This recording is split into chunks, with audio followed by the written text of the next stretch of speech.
Hello बच्चों, let's read the question.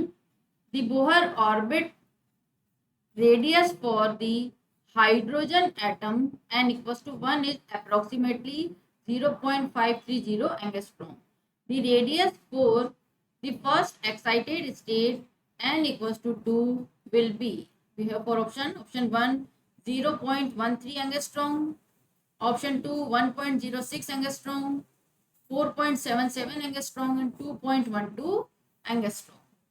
तो देखिए, फॉर दिस क्वेश्चन आवर की कॉन्सेप्ट, तो हमारा की कॉन्सेप्ट हो जाएगा दिस इज, क्योंकि रेडियस के बारे में पूछा है, that is why this is radius of Bohr, this is radius of Bohr orbits.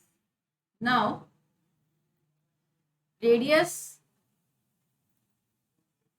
का जो फॉर्मूला होगा R N, this is equal nth orbit, this is 0.529 multiply N square upon Z, this is in angstrom. We know that for hydrogen atom n तो हो गया number of orbit, यहाँ पर n हो गया number of orbit and z is the atomic number. For hydrogen atom के लिए जो z की वैल्यू होती है this is 1, atomic number is 1। तो देखिए R1 की वैल्यू हमें गिवन है, R1 is given, R1 is 0.530 angstrom. देखिए n इक्वल टू 1 के लिए अप्रोक्सीमेटली दिस इज 0.530 एंगस्ट्रॉम। हमको निकालना है R2, n इक्वल टू 2 में रेडियस। नाउ हम रेशियो निकालें R1 upon R2, this is R1 upon R2 equal to, formula में डायरेक्ट वैल्यू पुट कर दे अगर हम, तो 0.529 multiply n square 1 square upon 1 upon 0.529 multiply n square, n हो गया now 2 square and z equals to 1। और हाइड्रोजन एटम की बात कर रहे हैं तो इसको हम सॉल्व करेंगे, ये कैंसिल हो जाएगा and this is equals to 1 upon 4। Now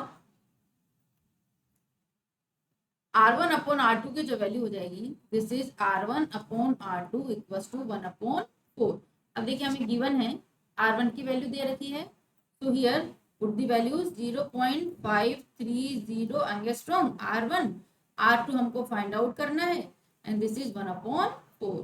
तो जो R2 है radius for second orbit, R2 equals to हो जाएगी हमारी 0.530 multiply 4 angstrom and this is equal to 2.12 angstrom. तो देखिए जो रेडियस हो गई for second orbit this is option 4 is the exactly match with our answer. तो जो हमारा आंसर हो जाएगा दिस इज ऑप्शन 4।